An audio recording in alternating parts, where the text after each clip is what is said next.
ಗುರುಜಿ, ನೀವು ಹೇಳ್ತಿದ್ರಿ ಆ ಕಥೆಯನ್ನ ಮುಂದುವರಿಸ್ತೀರಾ? ನಾಗವಲ್ಲಿ ಬೆಟ್ಟದ ಹತ್ರ ಹೋಗಿ ಆ ಮಗುವನ್ನ ತಗೊಂಡು ಹೋಗಿ ಇಟ್ಬಿಡ್ತಾರೆ, ಮುಂದೇನಾಗತ್ತೆ? ಇವರು ನಾಗವಲ್ಲಿ ತಕ್ಕಂಥ ಒಂದು ಕ್ಷೇತ್ರ ಒರಳುಕುಂಡ ಅನ್ನೋ ಪಕ್ಕದಲ್ಲೇ ಇದೆ. ಇವತ್ತಿಗೂ ನಾಗವಲ್ಲಿ ಅನ್ನೋ ಊರು ಯಾರ್ದು ಅಲ್ಲ, ಸಾಕ್ಷಾತ್ ಬಾಲನಾಗಮ್ಮನ ಕ್ಷೇತ್ರ. ಈ ಹಳ್ಳಿಯಲ್ಲಿ ವಾಸವಾಗಿರ್ತಕ್ಕಂಥವ್ರು ಹೊಸದಾಗಿ ಲೇಔಟ್ ಮಾಡಿರ್ತಕ್ಕಂಥವ್ರು ದ್ರಾಕ್ಷಿ ತೋಟವನ್ನೆಲ್ಲ ಕಡಿದು ಅಲ್ಲಿ ನಿವೇಶನಗಳಲ್ಲಿ ಮಾಡಿದ್ದಾಗ ಇವರ ನಿವೇಶನಲ್ಲಿ ಬಂದಿರತಕ್ಕಂಥ ಹುತ್ತದ ಮುಖಾಂತರವಾಗಿ ಈ ರೀತಿಯ ಒಂದು ಆಯಿತು. ತದನಂತರ ಇವಳೇ ಗರ್ಭಿಣಿ, ತದನಂತರ ಮಗು ಆಯಿತು. ಮಗುವನ್ನಾದರೆ ನೋಡಿದ ಪಕ್ಷದಲ್ಲಿ ಏನಾಯಿತು ನಿಮಗೆ ಗೊತ್ತಿದ್ದ ಹಾಗೆ, ಕಾಲುಗಳಿಲ್ಲದೆ ಇದ್ದಾಗೆ ಹಾವಿನ ರೂಪದಲ್ಲಿರ್ತಕ್ಕಂಥ ಬಾಲವಾಗಿತ್ತು. ಆ ದೇಹ ಅರ್ಧ ಭಾಗ ಏನೋ ವಿಚಿತ್ರವಾಗಿದೆಯಲ್ಲ ಈ ಮಗು, ಕಣ್ಣೆಲ್ಲ ಹೊರಗಡೆ ಎಲ್ಲ ಹಾವಿನ ಥರ, ತಲೆ ಕೂದಲೆಲ್ಲ ಹಾವಿನ ಥರ, ಏನಪ್ಪ ಹೊಟ್ಟೊಟ್ಟಾಗಿ ಬರೋಕ್ಕೆ ಶುರು ಆಯಿತು. ಇದನ್ನು ಮನೇಲಿ ಇಟ್ಕೊಳ್ಳೋದು ಬೇಡಪ್ಪ, ಹೋಗ್ಬಿಟ್ರೆ ಸಾಕು ಅಂತ ಕಾಯ್ತಾ ಇದ್ರು ಸಹ ಮಗು ಬೆಳವಣಿಗೆ ಜಾಸ್ತಿನೇ ಆಯಿತು. ಆದರೂ ಸಹ ಯಾವುದು ಅಂತ ಹೇಳಿ ಹೊರಗಡೆ ಎತ್ಕೊಂಡಾಗ ನಾಗವಲ್ಲಿ ಅನ್ನೋ ಜಾಗ ಕಾಡಿನ ಮಧ್ಯಭಾಗ ಬಿಟ್ಟು ಬಂದ್ಬಿಟ್ಟಿದ್ದಾರೆ ಗಂಡ ಹೆಂಡತಿ. ಅದಾದಮೇಲೆ ಈ ಥರ ಎಲ್ಲೇ ಮಗು ಏನೋ ಎತ್ತ ಅಂತ ಕೇಳಿದ್ದಾರೆ ಮನೆಯಲ್ಲಿ. ಇವ್ರ ಗಂಡ ಗೊತ್ತಿದೆ, ಹೆಂಡತಿಗೆ ಗೊತ್ತಿದೆ, ಸುಮ್ಮನೆ ಮಾಡಿಬಿಟ್ಟಿದ್ದಾರೆ, ಸೈಲೆಂಟ್ ಆಗಿಬಿಟ್ಟಿದ್ದಾರೆ. 1 ವರ್ಷ ಆಯಿತು. ತದನಂತರ ಆ 1 ವರ್ಷ ಆಗೋಕ್ಕೆ ಮೊದಲು ಇವರು ಪೊಲೀಸ್ ಡಿಪಾರ್ಟ್ಮೆಂಟಲ್ಲಿ ಇವರು ಹೋಗಿ ಆ ಮಗು ಏನಾಗಿದೆ ನೋಡ್ಕೊಂಬರೋಣ ಅಂತ ಅಕ್ಕಪಕ್ಕದವರು ಅಥವಾ ಯಾರಾದರೂ ಹೋಗಿ ನೋಡ್ಕೊಂಬರೋಣ ಅಂತ ವಿಚಾರ ತಿಳ್ಕೊಂಡಿದ್ದಾರೆ. ಹೋಗಿ ಜಾಗ ನೋಡ್ತಾರೆ, ಯಾವ ಕಾಲಕ್ಕೂ ಅಲ್ಲಿ ಯಾವುದೂ ಮಕ್ಕಳು ಇರಲಿಲ್ಲ, ಏನೂ ಆಗಿಲ್ಲ. ಏನಾಗ್ಬಿಟ್ಟಿದೆಯೋ, ಯಾವುದೋ ಹಗ್ದೋಗಿದ್ದೋ ಗೊತ್ತಾಗ್ಬಿಟ್ಟಿದೆಯೋ, ಅಥವಾ ಹೋಗೇ ಬಿಡ್ತೋ, ಅಥವಾ ಏನಾದರೂ ಹೂತಿದ್ದಾರೋ ಗೊತ್ತಿಲ್ಲ ಅಂತ ಗೊತ್ತಾಗಿಲ್ಲ. ಇವರಿಬ್ಬರು ಒಂದು ಸಲ ವಿಶೇಷವಾಗಿ ಮತ್ತೊಂದು ಸುಪುತ್ರ ಪ್ರಾಪ್ತಿರಸ್ತು ಅಂತ ಒಂದು ಸಂತಾನ ಅಭಿವೃದ್ಧಿಯಾಗಿ ಆಗ್ತಾ ಹೋಯ್ತು. ಏನಾಯಿತು, ಮತ್ತೆ ಹುಟ್ಟಿರ್ತಕ್ಕಂಥ ಮಕ್ಕಳು ಮತ್ತೆ ಹಾವುಗಳೇ ಹುಟ್ಟಿತು ಹೊಟ್ಟೆ ತುಂಬಾನೇ. ವಿಶೇಷವಾಗಿ ಅವಳಿಗೆ ಜೀವನ ಪಂತ ಏನಾಗಿದೆ ಅಂದರೆ ಬರೀ ತಲೆ ಇದೆ, ಹಾವಿನ ಥರ. ಹೀಗಾಗಿ ಅದರಲ್ಲಿ ಹುಟ್ಟಿರ್ತಕ್ಕಂಥ 3 ಮಕ್ಕಳು ಆ ಕೂಡಲೇ ಸತ್ತೋಯ್ತು. ಸರಿ ಆಯಿತು, ವಂಶ ಪಾರಂಪರ್ಯವಾಗಿ ಸರಿ ಏನು ಮಾಡೋಣ ಅಂಥೇಳಿ ಇವನಿಗೆ ಇನ್ನೊಂದು ಮದುವೆಯನ್ನು ಮಾಡ್ತಾರೆ. ಆ ಅತ್ತೆ ಆದವಳು, ಇವಳು ಮಧ್ಯದಲ್ಲೇ ಕೂತಿದ್ದಾಳೆ. ಇವಳಿಗೆ ಆ ಚರ್ಮದ ಕಾಲು ಭಾಗ ಎಲ್ಲ ಚರ್ಮ ಹೊಡಿತಾ ಬಂದಿದೆ. ಏನೋ ಬಿಸಿಲ್ಗೋ ಹೊಡಿತಾ ಇದೆ ಅಂತ ಅಂದ್ಕೊಂಡಿದ್ದಾರೆ. ನೋಡ್ತಾರೆ ಹೊಟ್ಟೊಟ್ಟಾಗಿ ಬರ್ತಾ ಇದೆ. ಸರಿಯಾಗಿ ಇವಳು ಮನೆಯಲ್ಲಿ ಬೆಡ್ ರಿಡ್ ಆದಂಗೆ ಒಂದು ಕಡೆ ಮೂಲೆಯಲ್ಲಿ ಕೂತ್ಕೊಂಡ್ಬಿಡೋಳು, ಗೂಬೆಗಳ ಥರ ಮಂತ್ ಕೂತ್ಕೊಂಡ್ಬಿಡೋದು, ಈ ರೀತಿ ಹೋಗ್ತಿತ್ತು. ಅದಾದಮೇಲೆ ಸ್ವಲ್ಪ ದಿವಸ ಆದಮೇಲೆ ಆ ಮೊದಲನೇ ಹೆಂಡತಿ ನೋಡ್ತಾ ಇದ್ದಾಗ ಒಂದು ನಾಲ್ಗೆ ಆಡಿಸ್ತಾಗ ಶುರು ಆಗಿದ್ಲು. ನೆಕ್ಸ್ಟ್ 2ನೇ ಹೆಂಡತಿ ಮದುವೆ ಮಾಡ್ಕೊಂಡ್ರು, ಇವಳಾದರೂ ಮಕ್ಕಳಾಗತ್ತೆ ಅಂತ. ಅವಳಿಗೂ ಹುಟ್ಟಿರ್ತಕ್ಕಂಥದ್ದು ಏನು ಗೊತ್ತಾ, ಹಾವಿನ ಮಕ್ಕಳಿದ್ದ ಹಾಗೇನೆ, ದೇಹವೆಲ್ಲ ಹಾವಿನ ಥರ.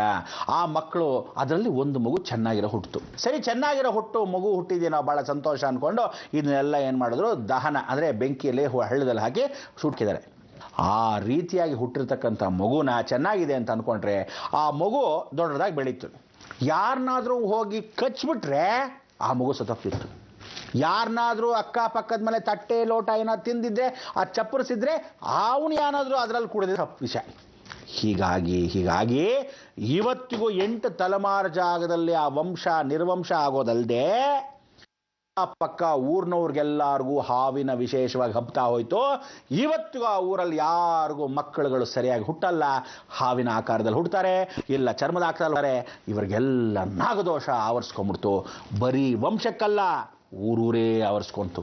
ಇವತ್ತು ಪಾಪ ಗುರುಗಳೇ ನಮ್ಮೂರನ್ನು ದಯವಿಟ್ಟು ಕಾಪಾಡಿ ಅಂತ ಹೇಳಿ ತದನಂತರ ಒಂದು ಕಾರ್ಯಕ್ರಮ ಸಮಯದಲ್ಲಿ ನಾವೇ ಆ ಖುದ್ದಾಗಿ ಹೋದಾಗ ಈ ಊರನ್ನೆಲ್ಲ ವಿಚಾರ ತಿಳ್ಕೊಂಡು, ಅದಕ್ಕೆ ದಯವಿಟ್ಟು ಹೇಳ್ತೀನಿ, ಹಠ ಮಾಡಬೇಡಿ ಗಂಡ ಹೆಂಡ್ತಿರೋ, ಈ ರೀತಿಯಾದ ಮಕ್ಕಳು ಹುಟ್ಟುಬಿಡ್ತಾರೆ. ಏನು ತಪ್ಪು ಮಾಡಿದ್ರೂ ಸಹ ನಾಗರ ಹಾವುಗಳ ಹತ್ರ ಅಥವಾ ಹಾವುಗಳ ರೂಪದಲ್ಲಿ ಆಟ ಆಡಬೇಡಿ. ಇವತ್ತಲ್ಲ ನಾಳೆ ಅನುಭವಿಸೋದು ಗ್ಯಾರಂಟಿ. ಅಂಥ ಒಂದು ಕಷ್ಟ ಪ್ರತಿಯೊಬ್ಬರಿಗೂ ಬಂದ್ಬಿಡುತ್ತೆ. ಇವತ್ತು ವಂಶವಂತ ಅನುಗ್ರಹ 8ನೇ ತಲೆಮಾರು ಅಂತ ಅಂದ್ಕೊಂಡೆ ಹಾಗೆ ಆ ವಂಶಕ್ಕೆ ಬರದೆ ಇಡೀ ಊರೂರೇನೆ ಹೀಗಾಗೋಗಿರೋದ್ರಿಂದ ಯಾರ್ಯಾರಿಗೆ ಏನೇನಾಗಿದೆ ಅಂತ ಒಬ್ಬೊಬ್ರಿಗೂ ಒಂದೊಂದು ವಿಚಿತ್ರ. ಯಾರಿಗಾದ್ರೂ ಗಂಡು ಮದುವೆ ಹೊಡ್ಕೊತಾನೆ ಅಂದರೆ ಅವನಿಗೆ ಚರ್ಮ ವ್ಯಾಧಿ ಅಂದ್ಕೊಂಡು ಇವ್ರು ಮದುವೆ ಮಾಡ್ಕೊಂಡ್ಬಿಟ್ಟಿದ್ದಾರೆ. ಆ ಪಕ್ಕದ ಊರಿನಲ್ಲಿ ಏನಾಗಿದೆ, ಚರ್ಮ ವ್ಯಾಧಿ ಅಂತ ಊರಿನಿಂದ ಪಕ್ಕದಲ್ಲಿ ಒಳ್ಳೆ ಹುಡುಗನೇ ಕಟ್ಕೊಳ್ಳೋಣ ಅಂತ ಹೇಳಿ ಆ ಮನೆಯಿಂದ ಕಟ್ಟಿದ್ರು. ಅವನಿಗೆ ಬರೀ ಚರ್ಮ ವ್ಯಾಧಿ ಅಂತ ಅಂದ್ಕೊಂಡ್ರು. ಅದು ಇಚ್ಚಿಂಗ್ ಅಲರ್ಜಿ ಥರ ಆಗಿ ದೊಡ್ಡದಾಗಿ ಹಾಗೇ ನೋಡ್ತಾ ಇದ್ದಾರೆ. ಹಾವಿನ ಸ್ವರೂಪ. ಅವರಿಗೆ ಹುಟ್ಟತಕ್ಕಂಥ ಮಕ್ಕಳಲ್ಲಿ ನೋಡ್ತಾರೆ ಹಾವು. ಪ್ರತಿಯೊಬ್ಬರಿಗೂ ಮಕ್ಕಳೇ ಹಾವು ಥರ ಹುಟ್ಟಿದ್ರೆ ಹೊಟ್ಟೆ ಒಳಗೆ ನರ್ಸೇ ಭಯ ಪಡ್ತಾಳ, ಅಥವಾ ಅಲ್ಲಿರ್ತಕ್ಕಂಥ ಹಳ್ಳಿನಲ್ಲೇ ಹೆರಿಗೆ ಹೊತ್ಕೊಂಡ್ರೆ ಅಲ್ಲೇ ಭಯ ಪಡ್ತಾರಾ? ಎಲ್ಲಿಂದ ಓಡಾಡ್ತೀರಾ? ಯಾವತ್ತೂ ಬಿಡಲ್ಲ.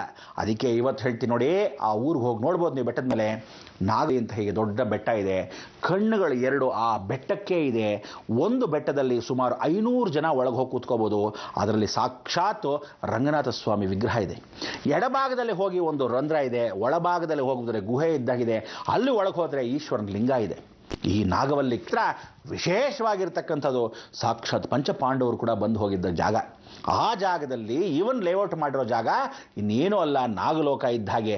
ನಿಧಿಗಳು ಅದು ಇದು ಅಂತ ಹುಡುಕಾಡಿರ್ತಾರಲ್ಲ ಅಂಥ ಜಾಗ. ಕಳ್ಚಪ್ಪಡಿ ಬಂಡೆ ಇವ್ರು ಗೊತ್ತಿಲ್ಲ, ನಿವೇಶನ ಮಾಡ್ಬಿಡ್ತಾರೆ ದ್ರಾಕ್ಷಿ ತೋಟದಲ್ಲಿ. ಆ ದ್ರಾಕ್ಷಿ ತೋಟದಲ್ಲಿ ಇದ್ದ ನಾಗರ ಕಲ್ಲುಗಳ ಸಮೇತ ಹುತ್ತುಗಳೆಲ್ಲ ಹೊಡೆದಾಕ್ಬಿಟ್ಟು ಮಾಡಿದ್ದಾನೆ. ಆ ಲೇಔಟ್ ಮಾಡಿದಾಗ ಇವ್ರ ಮನೆಯಲ್ಲಿ ಮತ್ತೆ ನಿವೇಶನ ಬಂದಾಗ ಅಟ್ಲೀಸ್ಟ್ ಅದನ್ನು ಕಾಪಾಡ್ಕೊಂಡಿದ್ರೆ ಅವತ್ತಿನ ದಿವಸ ಅದು ಎಲ್ಲೋ ಹುರಿದಾಕಿರ್ತಾನೆ, ಆದರೆ ಇವ್ರ ನಿವೇಶನಕ್ಕೆ ಬಂದಾಗ ಇವ್ರು ಅದು ಕಾಪಾಡ್ಕೊಂಡಿದ್ರೆ ಇವತ್ತು ಇಡೀ ಊರಿಗೆ ಚೆನ್ನಾಗಿ ಮಾಡ್ತಿತ್ತು.